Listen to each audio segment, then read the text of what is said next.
बहुत बहुत धन्यवाद।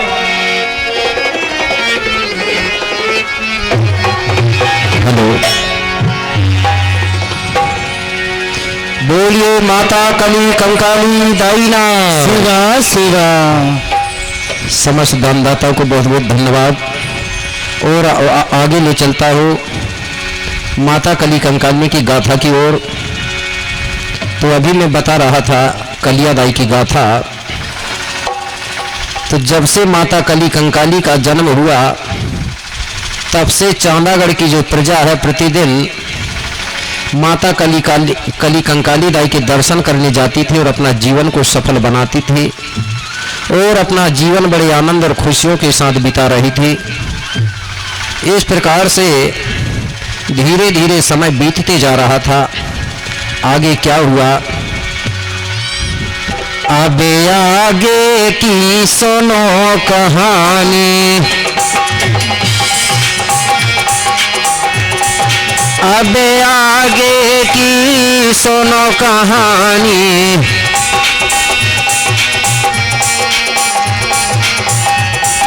गुरु विक्रम बोले हैं बानी, गुरु विक्रम बोले हैं बानी, गुरु विक्रम बोले हैं बानी।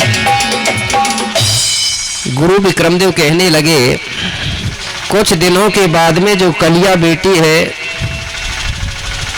कुछ बड़ी हो गई और धीरे धीरे चलना सीख गई।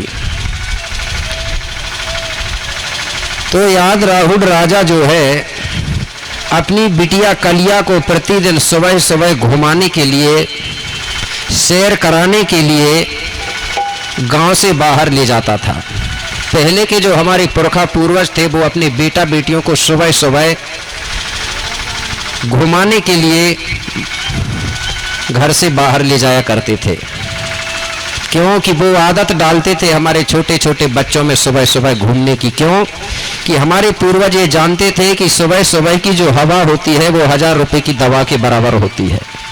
इसलिए हमारे बेटा बेटियों को छोटे ही पन में उनको घुमाने की आदत डालना चाहिए। आज हमारे लोग हमारे बच्चों को सुबह सुबह नहीं घुमाते, ठीक है ना।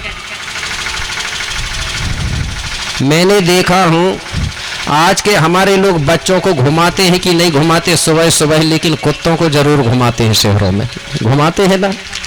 पहले के पुरखा लोग बच्चों को घुमाते थे, अब के लोग कुत्तों को घुमा रहे हैं, ठीक है ना। तो बच्चों को घुमाना चाहिए। तो याद राहुल राजा प्रतिदिन अपनी बिटिया को घुमाने के लिए बाहर जाता था सुबह सुबह। एक दिन की बात है, याद राहुल राजा आगे आगे चल रहा था, पीछे पीछे कलिया बेटी चल रही थी। कलिया बेटी चलते चलते थक गई। चलते चलते कली थक आई, तब ही पिता से वचन सुनाई। पिताजी से कहने लगी, पिताजी मैं चलते चलते थक गई, मुझे अब चलने की इच्छा नहीं हो रही है, इसलिए पिताजी आप मुझे उठाकर अपने कंधे में बिठाल के घर रख लो। राजा ने सोचा कि मेरी बिटिया छोटी है, थक गई होगी, तो याद राहुल राजा अपने कंधे में बिठालने के लिए कलिया बेटी को दोनों हाथों से उठाता है। राजा उठाते उठाते परेशान हो गया, लेकिन कलिया बेटी जमीन से एक तिल भर भी ऊपर नहीं उठ पाई। राजा परेशान हो गया कि कलिया दाई को तो मैं जमीन से उठा ही नहीं पा रहा हूं, इतना वजन है कलिया का, थक गया। कलिया बेटी समझ गई कि मेरे पिताजी अब थक गए, इसलिए अब पिताजी को कुछ उपाय बताना चाहिए। तो कलिया बेटी पिताजी से कहने लगी, बोले अगर आपको मुझे उठाना है तो मैं आपको एक उपाय बता रही हूँ। तो बोले बेटा कौन सा उपाय, बोले बताओ। तो कलिया बेटी कहने लगी, अगर आप मुझे उठाना चाहते हो तो सबसे पहले आप मोंगरा के 5 फूल लाइए और उन मोंगरा के 5 फूलों से तराजू पर मेरा वजन तौलिए। एक तरफ तराजू में मोंगरा के 5 फूल रखिए और एक तरफ मुझे रखिए। जब आप मोंगरा के फूलों से मेरा वजन तोलोगे तो मेरा वजन घट करके मोंगरा के 5 फूलों के बराबर हो जाएगा और मैं आराम से फिर उठ जाऊंगी। तो राजा ने तुरंत क्या किया, मोंगरा के 5 फूल बुलवाया कि तब राजा ने कलिया का आज 5 फूल से तौल किया और ते ही समय महाराजों ने कंधे में कलिया को उठा लिया। मतलब जैसे ही राजा ने मोंगरा के 5 फूलों से कलिया का वजन तोला तो कलिया का वजन घट करके 5 फूलों के बराबर हो गया। इसके बाद राजा ने कलिया को उठाया तो कलिया दाई आराम से उठ गई और राजा ने अपने कंधे पे बिठा लिया।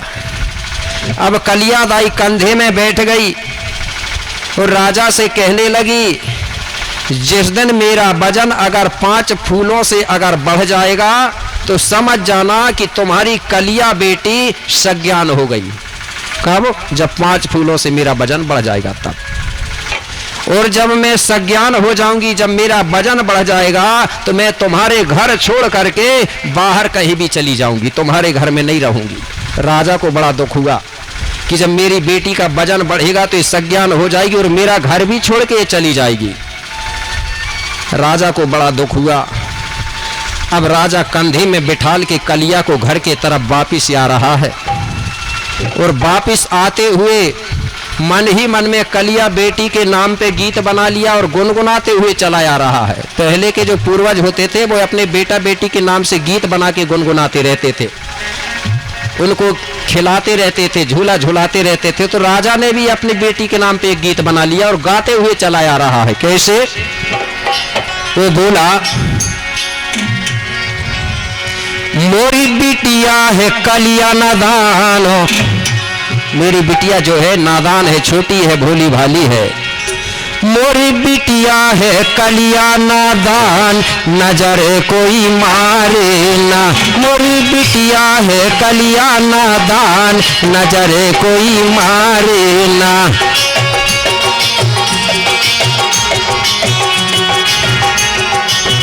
मोरी बिटिया है कलिया नादान, नजर कोई मारे ना।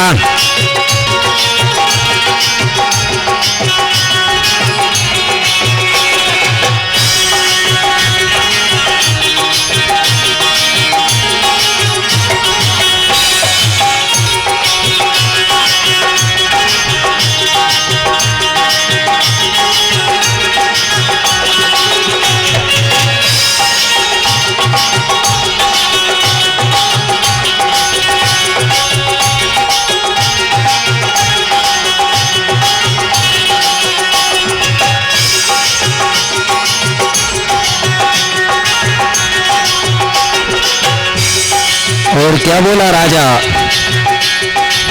बड़ी सुंदर है बिटिया मेरी, बड़ी सुंदर है हाँ बिटिया मोरी। राजघराने की राज दुलारे, राजघराने की राज दुलारे। और अरे महलों में मारे किलकार, नजरे कोई मारे ना।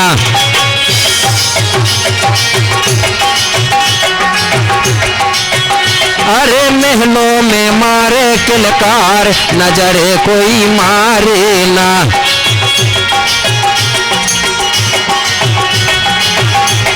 जय हो। जय श्री कृष्ण।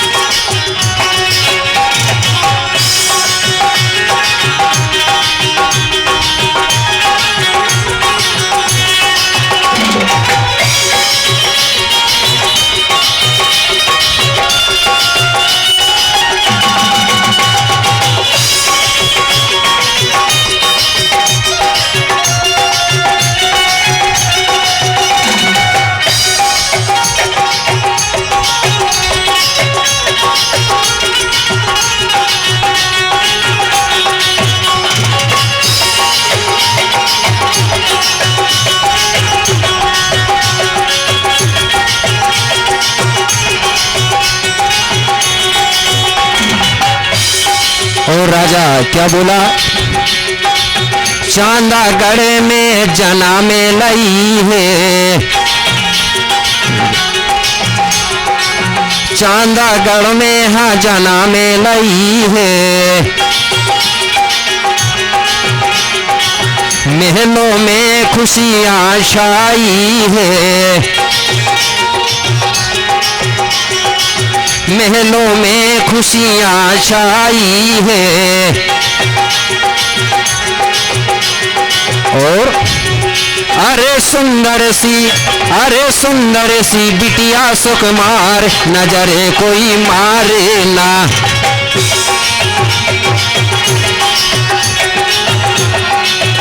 अरे सुंदर सी बिटिया सुकुमार, नजरे कोई मारे ना।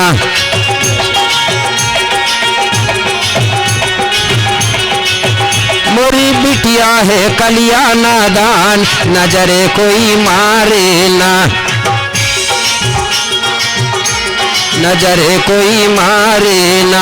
मोरी बिटिया है कलिया नादान, नजरे कोई मारे ना, मोरी बिटिया है कलिया नादान, नजरे कोई मारे ना, नजरे कोई मारे ना, नजरे कोई मारे ना, नजरे कोई मारे ना। बोलिए कली कंकाली दाई ना। इस प्रकार से याद राहुल राजा कलिया बेटी को अपने कंधे में बिठाल के कलिया के नाम से गीत गुनगुनाते हुए घर आ गया, महलों पर आया। इस प्रकार से याद राहुल राजा अपनी बेटी कलिया को प्रतिदिन सुबह सुबह सैर कराने के लिए घर से बाहर ले जाता था और प्रतिदिन राजा कलिया का वजन तौल तौल के देखता था, प्रतिदिन तौलता था। क्यों तौल के देखता था? क्योंकि राजा को ये डर बन गया था कि जिस दिन कलिया बेटी का वजन बढ़ेगा तो सज्ञान हो जाएगी और वो मेरे घर छोड़ के चली जाएगी। इसलिए राजा प्रतिदिन कलिया दाई का वजन तौलता था सुबह सुबह और घुमाने भी ले जाता था प्रतिदिन। इस प्रकार से धीरे धीरे समय बीतते गया। कुछ दिनों के बाद में कलिया दाई बड़ी हो गई। जब कलिया दाई बड़ी हो गई तो एक दिन कलिया दाई अपनी माँ से कहने लगी, सोना रानी से, बोली माँ आज मैं नहाने के लिए बोली नदिया जाऊंगी। सोना रानी कहने लगी बेटा नदिया दूर है इसलिए अकेली मत जाओ, क्योंकि वहाँ सुनसान जगह रहती है और सुनसान जगह में लड़कियों को नहीं जाना चाहिए। ऐसा करके रानी मना करने लगी। लेकिन कलिया दाई ने अपनी माँ की बात नहीं मानी और जबरदस्ती हट करके कहने लगी कि मैं नहाने नदी ही जाऊंगी। रानी कहने लगी नहीं बेटा लड़कियों को अकेले नहीं जाना चाहिए। कलिया दाई कहने लगी नहीं माँ अब तो मैं बड़ी हो गई, अब मैं अकेली नहा के आ जाऊंगी, अब मुझे डर नहीं लगता। जबरदस्ती हट करके कलिया दाई नहाने के लिए घर से निकल गई और चलते चलते वो नदिया पहुंची। नदिया में जाके देखी कलिया दाई ने तो सुनसान जगह थी, कोई नहीं था। कलिया दाई चारों तरफ घूम के देखती है, कोई नहीं दिखा। कलिया दाई ने सोची कि कोई नहीं है, अपने कपड़े उतारी और नदी के अंदर जाके डुबकी लगा लगा के नहाने लगी। इस प्रकार से कलिया दाई ने खूब देर तक नहाई और नहाने के बाद फिर नदी से बाहर निकली और फिर चारों तरफ देखी तो कलिया को कोई नहीं दिखा। कलिया ने सोची कि किसी ने नहीं देखा है, तुरंत अपने कपड़े पहनी और वापिस घर आने लगी। जब घर वापिस आ रही थी, जिस रास्ता जिस मार्ग से लौट रही थी उसी रास्ते में क्या हुआ कि उसी समय उस मार्ग पर आज बैठा था एक तपधारी और तहां निकट जा कलिया ने मीठे वचन उचारी। लौट रही थी, रास्ते में कलिया को एक जटाजूटधारी तपस्वी जैसा कोई दिखाई दिया। कलिया ने सोची कि ये कौन बाबा है, ये तपस्वी है, इसने मुझे नहाते समय देखा तो नहीं है। चलो बोले इस तपस्वी से जाके पूछना चाहिए। कलिया दाई वो तपस्वी बाबा के पास पहुंची और हाथ जोड़ के खड़ी हो गई और कहने लगी, बाबा जब मैं स्नान कर रही थी तब क्या तुमने मुझे नहाते समय देखा है? तपस्वी आंख बंद करके बैठा था, सुन लिया, लेकिन तपस्वी ने बिल्कुल भी जवाब नहीं दिया। कलिया दाई सोची कि ये बाबा तो भक्ति में लीन है, तप में लीन है, आंख बंद करके बैठा है, इसने नहीं देखा होगा। ऐसा सोच के कलिया दाई घर वापिस जाने लगी। तपस्वी ने सोचा कि ये लड़की मुझे बार बार बोल रही थी और मैंने इसको बोला नहीं, ये निराश होके जा रही है। तपस्वी ने तुरंत आंख खोला और कलिया दाई को चिल्लाते हुए बोला कि बेटा इधर आओ। कलिया दाई ने लौट के देखी और सोची कि जब मैं बोल रही थी तब इसने बोला नहीं और अब बुला रहा है, चलो बोले अब मिलके ही जाना चाहिए, इससे बात कर लेना चाहिए। कलिया दाई तुरंत फिर उसी बाबा के पास पहुंची, बाबा से बातचीत किया।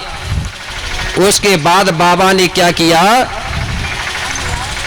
एक तोया का अंग, तोया फल उठाया, मतलब क्या बोलते हैं इधर, डूमर फल, ठीक है, डूमर का फल लिया और कलिया दाई को दिया। कलिया दाई ने उस डूमर को फल को प्रसाद समझ के खा गई और इसके बाद वो घर चली गई। अब राजा का प्रतिदिन का काम था कि कलिया दाई के सुबह सुबह कलिया दाई का वजन तोलता था। जैसे ही राजा ने कलिया का वजन तोला तो 5 फूलों से बढ़ गया। राजा को शंका हो गई कि कलिया दाई का वजन बढ़ गया, अब कलिया दाई सज्ञान हो गई, मेरे घर में नहीं रहेगी। कलिया दाई से पूछने लगा, बोले बेटा कलिया, कल तुम जब नहाने के लिए बोले नदिया गई थी तब क्या तुमको कोई मिला था? कलिया दाई कहने लगी, हाँ मिला था। बोले एक तपधारी तपस्वी बाबा मिला था। बोले बेटा कलिया उधर अब 2 बार मत जाना, क्योंकि वो असली तपस्वी है कि नकली तपस्वी है, क्योंकि बाबा के चक्रों में मत लगना।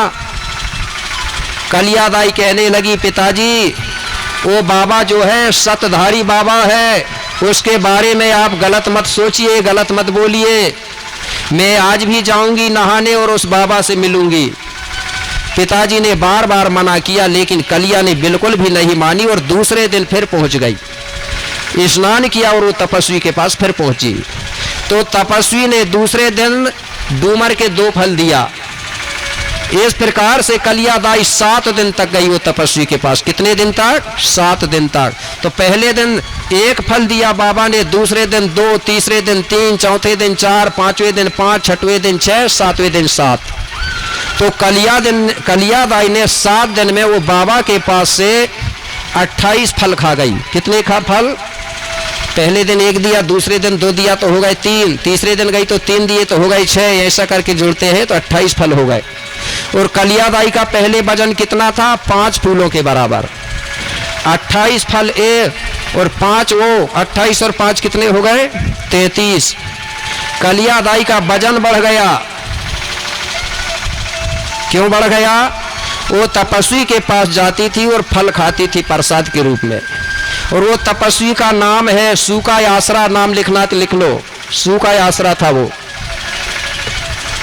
कलिया दाई का वजन बढ़ गया, मतलब कलिया दाई गर्भवती हो चुकी थी। अब आप लोग कहेंगे कि कलिया दाई बाबा के पास जाती थी और डूमर के फल खाती थी और डूमर के फल खाने से कलिया दाई गर्भवती हो गई, तो मान लोगे आप लोग? क्या नहीं मानेंगे? क्यों नहीं मानेंगे? और पहले से मानते चले आए हैं कई चीजों को, ठीक है ना? क्यों मानते चले आए हो पहले? क्योंकि आप लोग पहले SC ST OBC सभी लोग अनपढ़ थे, जिसने जैसा बताया तो मान लिए, चाहे विज्ञान से मिले अथवा ना मिले। आप पढ़े लिखे हो गए ना, आप तर्क करने लगे, इसलिए नहीं मानोगे इस चीज को, ठीक है ना? नहीं तो आदमी ने बताया कि भाई जमीन से भी बच्चा पैदा हो जाते थे, ठीक है ना? ऐसा नहीं होता, प्रकृति का नियम है, जो जैसा पैदा शुरू से हो रहा वो वैसे ही पैदा होगा, ठीक है? हम प्रकृति के नियमों को मानते हैं। तो मेरे भाई इसका कारण है, इसका कारण क्या है? 2 लाइन में समझ जाएंगे आप कि कलिया को कालंक लगा, नाम कलिया था उसका, कि कलिया को कालंक लगा डूमर के फल खाने से, और कलिया से कंकाली भई बार बार वो बाबा के पास जाने से। समझ आ गई बात? ठीक है, वो बाबा का कालंक लग गया, इसको मतलब छुपा के लिखा गया है, ठीक है ना, तो कालंक लगा। अब कलियादाई को कालंक लग गया तो राजा को भी अच्छा नहीं लगता था, गांव के लोगों को भी अच्छा नहीं लगता था, पूरे लोग कलियादाई का विरोध करने लगे। तो जब विरोध करते हैं तो कौन सा रंग से विरोध किया जाता है, सबको मालूम है ना? जब किसी का विरोध किया जाता है तो काला रंग से विरोध किया जाता है, काला झंडा से। करते हैं कि नहीं? इसलिए कुछ लोग आज भी कली कंकाली के थाना में, स्थान में आज भी काला झंडा लगाते हैं। आज अगर कोई भूमिका या बेगा है किसी के घर में से कोई भी चीज की निकासी करेगा तो वो भी काला झंडा से निकासी करेगा। करेगा कि नहीं करेगा? वो कहता है कि घर में 2 बार मत आना, मैं काला रंग दे रहा हूं, काले चीज दिखा रहा हूं, काले रंग से तेरा विरोध कर रहा हूं। तो मेरे भाई कलिया को भी अच्छा नहीं लगता था कि अब जो होनहार है वो तो हो गया, लेकिन अब क्या करूं, अब मुझे घर में नहीं रहना चाहिए, क्योंकि घर में रहूंगी तो मेरे माँ बाप को भी अच्छा नहीं लगेगा और मुझे भी अच्छा नहीं लगा। इससे अच्छा है कि जिस बाबा के पास मैं रोज मिलने जाती थी उसी बाबा के पास जाकर के अब रहना चाहिए। ये विचार बना लिया कलिया ने। तो कलियादाई एक दिन अपने घर से निकली बाबा के पास जाने के लिए, जहां बाबा से रोज मिलती थी। मेरे भाई कलियादाई जहां पहुंची, जहां बाबा रहता था, वहां जाके देखी तो उस दिन बाबा का पता ही नहीं चला। रोज मिलता था, जबकि जब समय आया तो बाबा का वहां पता नहीं चला। कलियादाई समझ गई कि बोले बाबा के चक्कर में तो बोले मैं बर्बाद हो गई। आज बोले मुझे ये बाबा ने धोखा दिया है, आज मैं धोखा खाई तो खाई बोले, लेकिन मेरे बाद में जो भी महिला हैं तो बाबा की चक्करों में कभी ना लगे, वो भी धोखा खाएंगी बोले। तो आज भी धोखा खा रहे हैं बहुत सी महिलाएं, खा रही ना। तो आबा बाबा के चक्करों में मत रहना। मैं कोई आबा बाबा नहीं हूं, कोई मैं साधु नहीं हूं, संत नहीं हूं, सन्यास नहीं हूं, ये बात सत्य बता रहा हूं। क्योंकि हमारे समाज में साधु संत महात्मा सन्यास नहीं होते, ठीक है ना।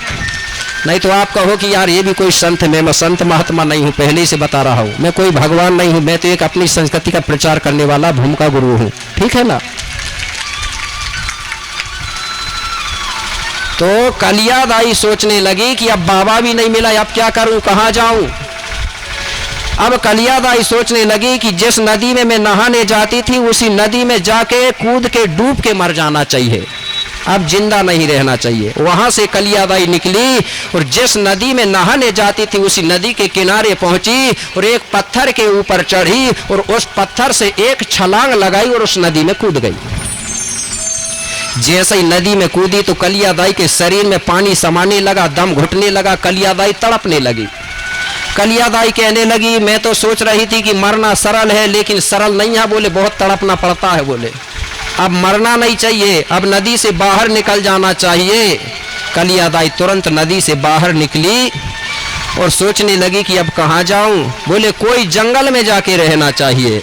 तो कलियादाई वहां से घूमते घूमते कहाँ पहुंची। अरे घूमत घूमत कंकाली नीलकोंडा पर्वत आती है, अरे तहाँ से बिका जंगों की उनसे वो मिल जाती है, तहाँ से बिका जंगों की उनसे वो मिल जाती है।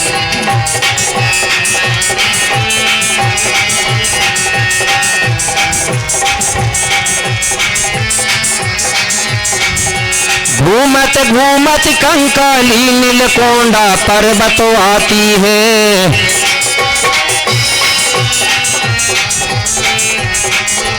तहाँ से बिका जंगों की उनसे वो मिल जाती है, उनसे वो मिल जाती है, उनसे वो मिलो जाती है।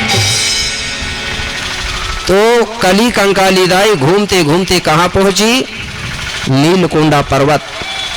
उस पर्वत में जंगोदाई की सेविकाएं घूम रही थी, रायतार जंगोदाई जिसको बोलते हैं। तो उसकी सेविकाएं मिली तो कलियादाई को जैसे ही देखी तो वो सेविकाएं समझ गई कि ये लड़की को भी कालंक लगा है, इसलिए अब ये बेटी कहाँ जाएगी, चलो इसको भी जंगोदाई के अनाथ आश्रम रख लेते हैं। तो वो महिलाओं ने बड़े मान और सम्मान के साथ कलियादाई को लेवा करके और जंगोदाई का अनाथ आश्रम पहुंचा दिया। देखा है ना जंगोदाई का अनाथ आश्रम, किसी ने देखे हैं? आपने? दादाजी ने देखे हैं, ठीक है।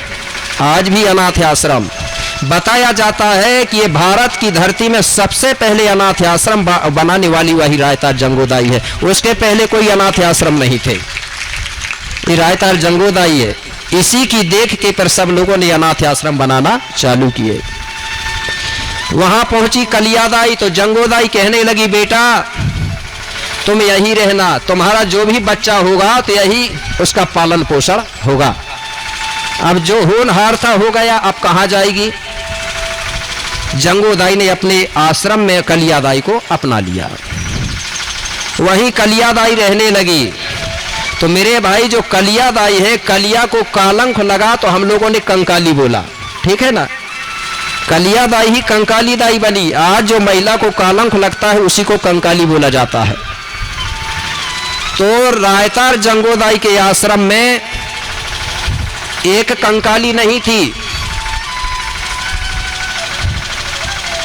वहां दो प्रकार की महिला रहती थी आश्रम में, एक बेबा महिला और कालंकित महिला। एक कालंकित और बेबा महिलाओं की मुखिया थी रायतार जंगोदाई। कुछ दिनों के बाद में वहां जो महिलाएं हैं वो सब महिलाओं के बच्चों का जन्म हुआ, कालंकित महिलाओं का। तो जितनी भी कालंकित महिलाएं हैं उन सबके बच्चे मिलकर के 28 बच्चे हुए थे। कितने बच्चे? 28 बच्चे हुए थे, सभी कालंकित महिलाओं के मिलके, एक ही महिला के बच्चे नहीं है। और जितनी महिला बेबा थी, बेबा मतलब जिनके पति खत्म हो जाते हैं, उन बेबा महिलाओं के बच्चे हुए थे 5। इस प्रकार से बेबा महिला के बच्चे 5 और कालंकित महिलाओं के बच्चे 28। तो दोनों प्रकार की महिलाओं के बच्चे हुए थे 33। कितने बच्चे हुए थे? 33।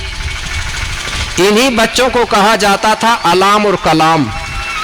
अलाम मतलब बेबा महिलाओं के बच्चे, कलाम मतलब कालंकित बच्चों के महिलाओं के बच्चे। ये सब उसी आश्रम में रहते थे। तो कलियादाई को वो 33 कोट बच्चों की देखरेख करने के लिए, उनकी रखवाली करने के लिए जंगोदाई ने उस आश्रम में नियुक्त कर दिया था कि 33 बच्चों को तुम रखवाली करोगी, देखरेख करोगी, इनके खाना खिलाओगी, पिलाओगी। तो आश्रम की उसको क्या बना दिया था? कलियादाई को मुखिया बच्चों को देखने के लिए। इसलिए पुस्तक में लिखा गया है कलियादाई के 33 बच्चे हैं। देखिए, एक आश्रम होता है ना, आंगनबाड़ी केंद्र होता है कि नहीं होता? आंगनबाड़ी केंद्र में जितने भी बच्चे आते हैं तो अलग अलग महिलाओं के आते हैं ना, कि एक ही महिला के आते हैं पूरे 25 बच्चे, अलग अलग रहते हैं। लेकिन अगर कोई अधिकारी आएगा आंगनबाड़ी में तो वो कहेगा, मैडम जी तुम्हारे बच्चे कितने? बोलता है कि नहीं बोलता? कहता है ना। तो फिर मैडम जी क्या बोलती है? सर जी, साहब जी, मेरे 25 बच्चे हैं। बोलती है कि नहीं बोलते? तो इसी प्रकार उस समय का जो अधिकारी था, 5 खंड धरती का मालिक था, वो कौन था? शंभू और गौरा। शंभू का नाम है ईसर। क्या नाम है? ईसर। और उसकी जो अर्धांगिनी पत्नी है वो है गौरा।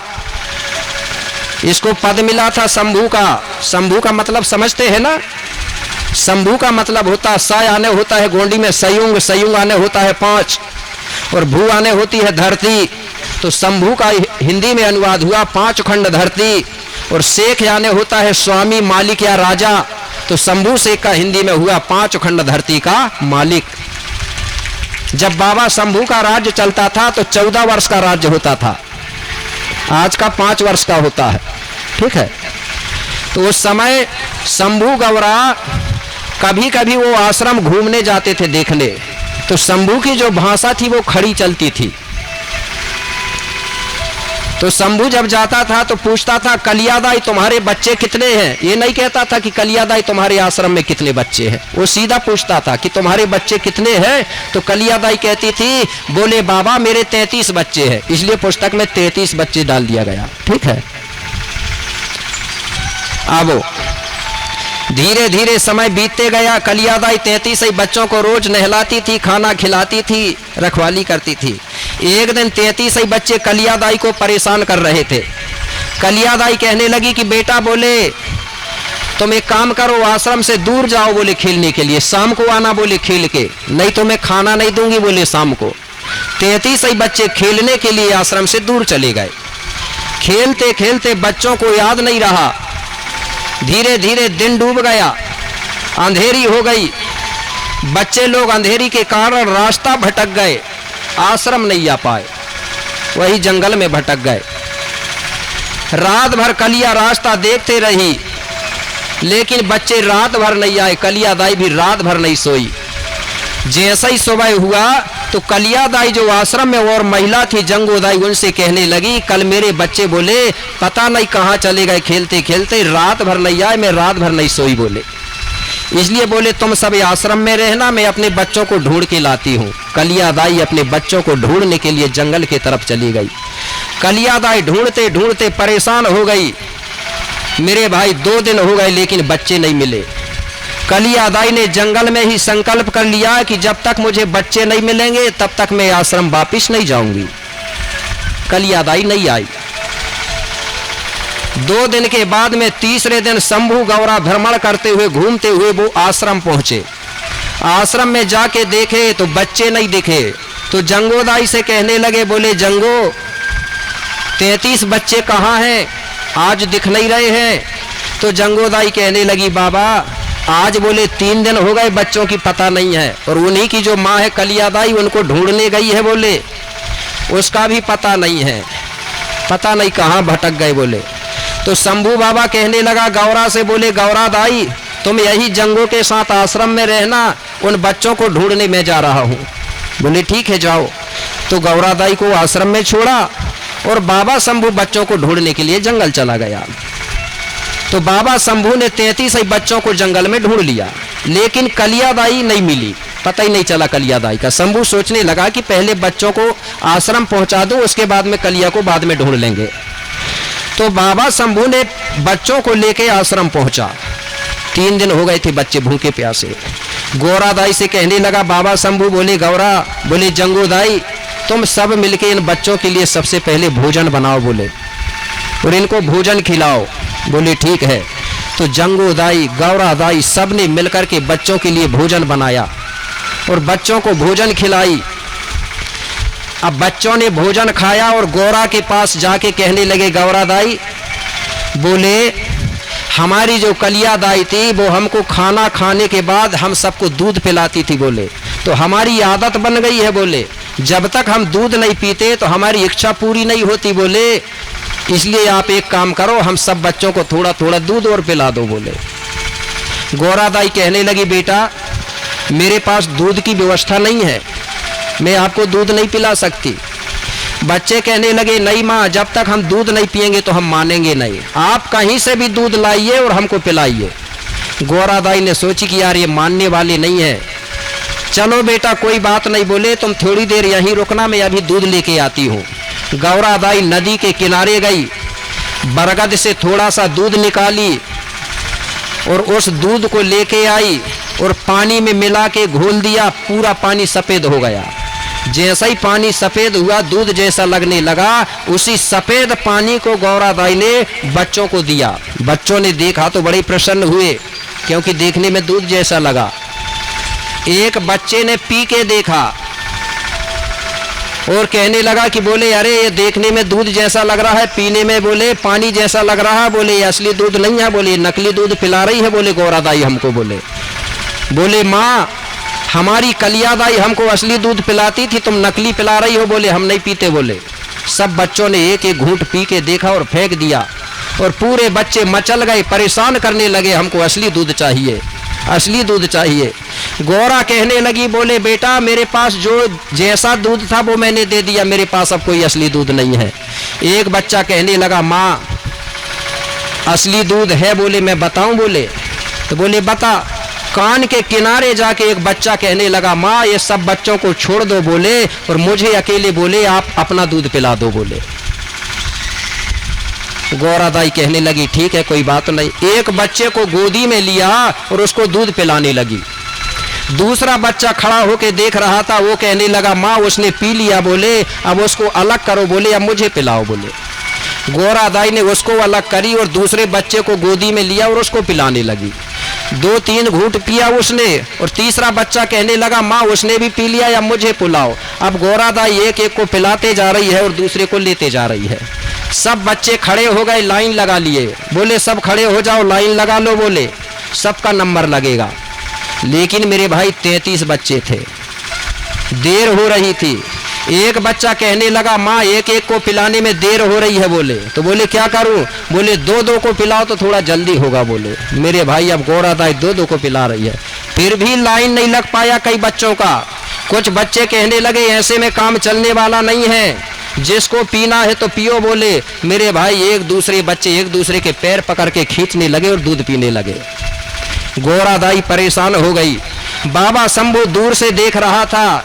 बाबा शंभू ने सोचा कि ये बच्चे अज्ञान है, मूर्ख है, इसलिए गौरा दाई को परेशान कर रहा है, इसके लिए कुछ ना कुछ अब उपाय करना पड़ेगा। तो बाबा शंभू ने मट्टी उठाया और उस मट्टी में अपना जो भी अपनी विद्या है यंत्र मंत्र तंत्र पढ़ा, और वो बच्चों की जहां भीड़ थी वहां पर वो मिट्टी को फेंक दिया।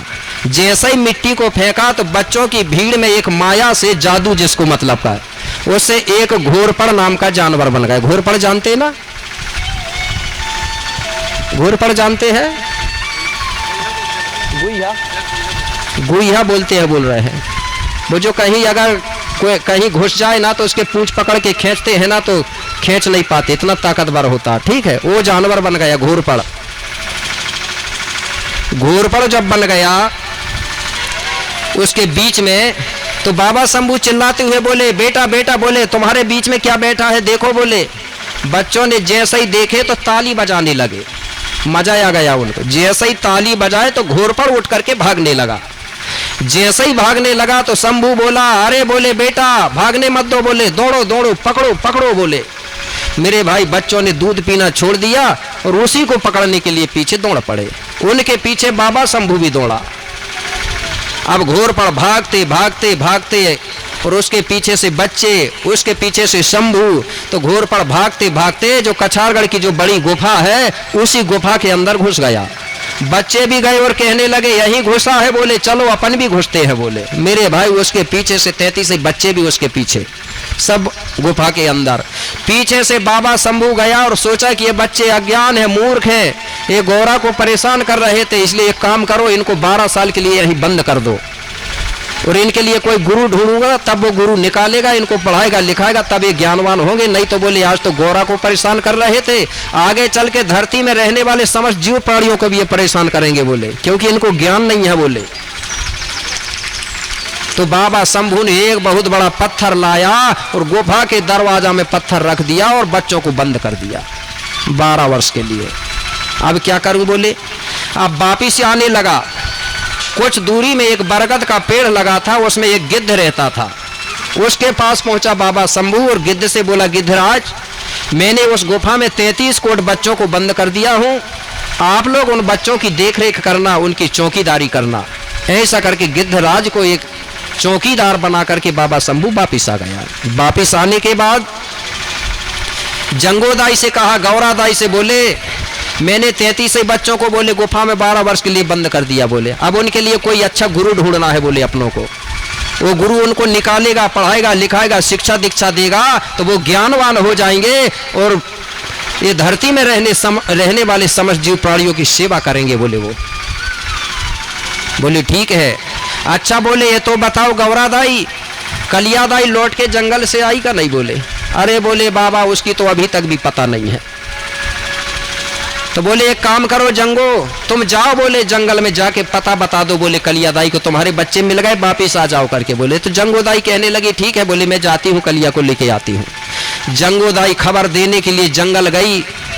जंगल में जाके कलिया से कहने लगी, बोले कलिया दाई तुम्हारे 33 बच्चे मिल गए। बोले बोले किसको? अरे बोले शंभू बाबा को मिल गए। वो तो बोले कहाँ है अभी? अरे बोले उन्होंने तो आश्रम में लेके चले गए, लेकिन वो गोरा को परेशान कर रहे थे, तो बाबा शंभू ने गुस्सा में आके बोले 33 बच्चों को बोले बंद कर दिए। बोले वो भी एक दिन के लिए नहीं, बोले 12 साल के लिए बंद किए हैं। बोले मेरे भाई ये बात जैसे ही कलिया दाई ने सुनी तो कलिया दाई आग बबूला हो गई, क्रोध में अपनी आंखों को लाल लाल कर लिया, विकराल रूप धारण कर लिए। गुस्सा में कलिया दाई घबरा गई कि मुझे ही ना मारने लगे। मेरे भाई कलिया दाई ने कुछ नहीं बोली और पीछे के पीछे लौट के भाग के आश्रम आ गई और यहां आके बता दिया कि बोले बहुत गुस्सा हो रही है, मैं तो बोले अब नहीं जाऊं उसे लाने। शंभू बाबा कहने लगा ठीक है, बोले मैं जाता हूं बोले कलिया को लिवाने के लिए। गौरा दाई कहने लगी बाबा तुम मत जाओ, बोले तुमसे तो गुस्सा हो रही है, बोले वो नहीं तो पता चला कि जंगल में झगड़ा हो गया तो बोले एक उपाय करती हूं। बोले बोले कौन सा? गौरा दाई कहने लगी बोले मेरा जो वाहन शेर है, बोले उस शेर को मैं जंगल भेजूंगी, वो शेर जंगल में जाके चिल्लाएगा दहाड़ेगा, तो शेर की आवाज सुनकर के कलिया दाई घबरा जाएगी, डर जाएगी और वो डर के कारण अपने आप भाग के आ जाएगी। बोले तो बोले ठीक है। तो गौरा दाई ने अपने वाहन शेर को जंगल भेजा। शेर जंगल में जाके दहाड़ता है, चिल्लाता है। कलिया दाई तो गुस्सा में थी और जिस आदमी को गुस्सा आ जाए तो वो किसी को नहीं डरता। नहीं डरता था कि डरता है? गुस्सा आया हुआ आदमी कभी किसी से नहीं डरता। कलिया दाई बिल्कुल भी नहीं डरी और जिस तरफ शेर चिल्ला रहा था उसी तरफ और जाने लगी कि बोले शेर कहां दहाड़ रहा है। जैसे ही कलिया दाई ने शेर को देखी मेरे भाई, तो कलिया दाई दौड़ी और एक छलांग लगाई और शेर के ऊपर सवार हो गई। जैसे ही शेर के ऊपर सवार भई तो हमारे गोंड लोगों ने कलिया दाई को ही सिंहवाहिनी बोल दिया था शेर पर सवार होने के लिए। कोई दूसरी सिंहवाहिनी नहीं है गोंडों की। और आज भी गोंड लोग आज भी शेर को बुला लेते हैं और आज भी ऐसे कुछ गोंड लोग हैं जो आज भी शेर पर सवार होते हैं। ये कोई काल्पनिक बात नहीं है ना? कुछ गोंड लोग हमारे पुराने लोग जो शेर को आज भी बुला सकते हैं। तो मेरे भाई शेर पर सवार हो गई और शेर पर सवार होकर जंगल में घूमते रही, लेकिन ये आश्रम नहीं आई। अब इधर आश्रम में जंगो दाई, गोरा दाई, शंभू बाबा सोच रहे हैं कि शेर भी गया है तो वो भी वापिस नहीं आ रहा है, और कलिया दाई है तो वो भी वापिस नहीं आ रहा है। तो ये गाथा हमारे लोगों ने सुना, तो हमारे लोग इसलिए कलिया दाई को ही सिंहवाहिनी कहते थे। उसी को कलिया दाई भी कहते थे, कंकाली भी कहते थे, और उसी सिंहवाहिनी के नाम पे गीत भी गाते थे। तो एक दो लाइन में बता दूं क्या? टाइम भी हो रहा मगर चलो एक लाइन में बता दे रहा हूं। तो आश्रम में जो जंगो दाई है, गोरा दाई है, वो कह रही है कि हे कलिया दाई शेर पे सवार होके आजा जल्दी। तो कैसे? एक बार सिंहवाहिनी के नाम पे जयकारा बोलिए, सिंहवाहिनी दाई ना। वो कहने लगी मैया आ जाइयो। वो आश्रम की जो महिला है वो बुला रही है कलिया दाई को कि मैया जल्दी आ जा। मैया आ जाइयो सिंगा में होके सवार। मैया आ जाइयो सिंगा में होके सवार।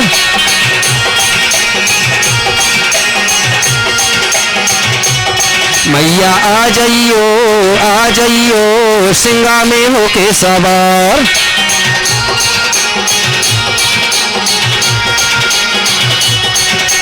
सिंगा में होके सवार मोरी मैया, सिंगा में होके सवार।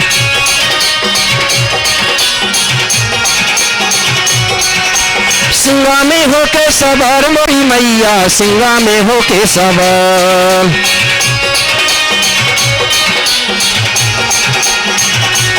मैया आ जाइयो सिंगा में होके सवार।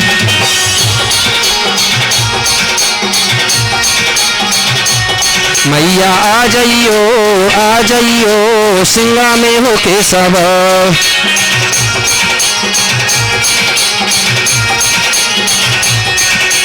जय हो।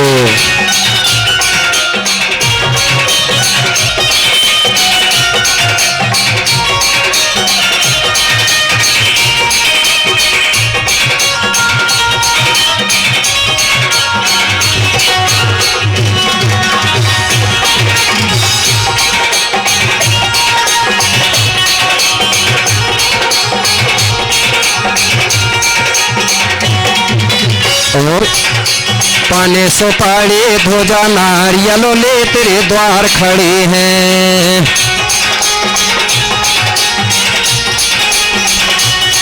अरे पाने सुपारी ध्वजा नारियलों ले तेरे द्वार खड़े हैं।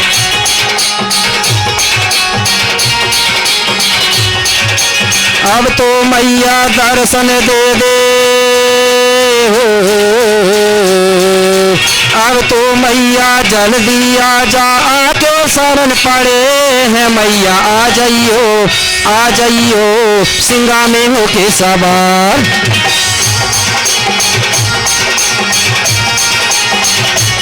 मैया आ जाइयो सिंगा में होके सवार।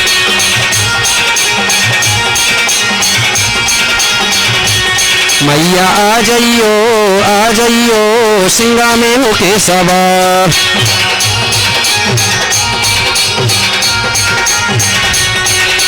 जय हो।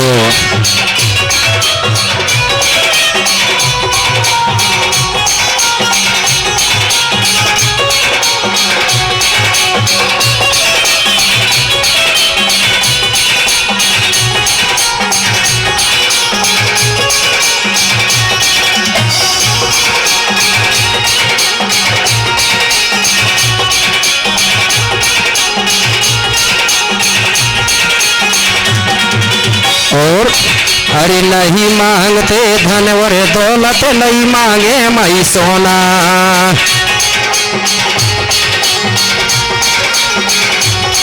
अरे नहीं मांगते धन और दौलत, नहीं मांगे मई सोना।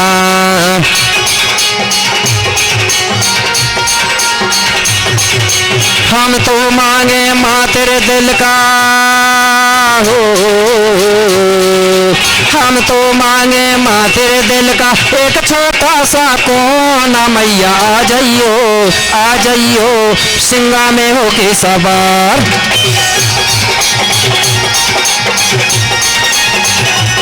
मैया आ जाइयो सिंगा में होके सवार।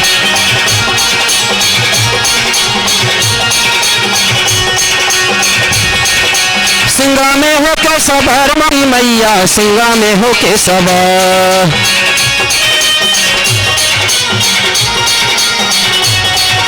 सिंगा में होके सवार मेरी मैया, सिंगा में होके सवार।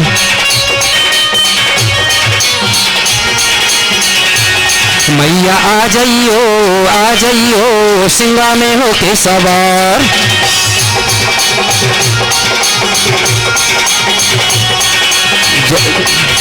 जय हो।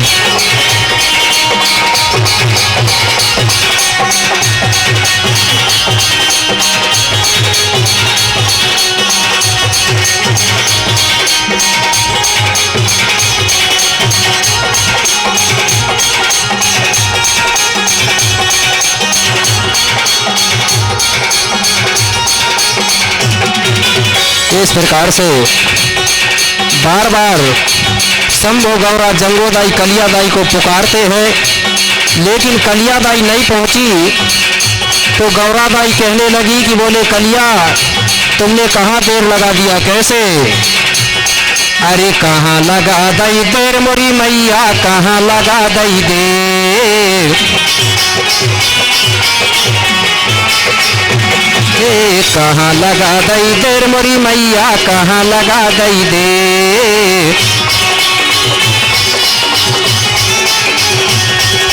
कहाँ लगा दई देर मोरी मैया, कहाँ लगा दई देर।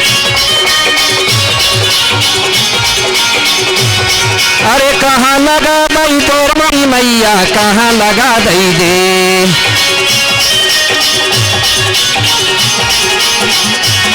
अरे सोन भगतों की टेर मोरी मैया, कहाँ लगा दई देर।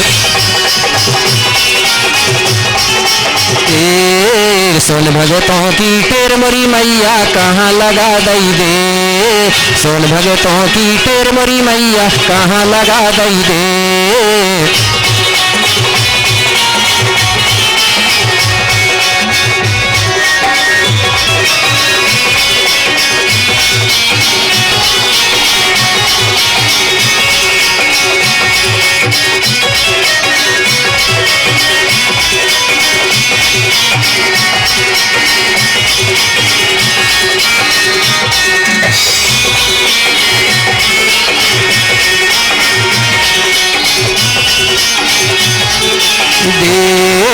कहाँ लगा दई देर मोरी मैया, कहाँ लगा दई दे, कहाँ लगा दई देर मोरी मैया, कहाँ लगा दई दे, कहाँ लगा दई देर मोरी मैया, कहाँ लगा दई दे, कहाँ लगा दई देर मोरी मैया, कहाँ लगा दई दे, कहाँ लगा दई देर मोरी मैया, कहाँ लगा दई दे, कहाँ लगा दई देर मोरी मैया, कहाँ लगा दई दे। बोलिए कली कंकाली दाईना। सभी लोग बैठ जाएंगे, समय भी हो रहा है।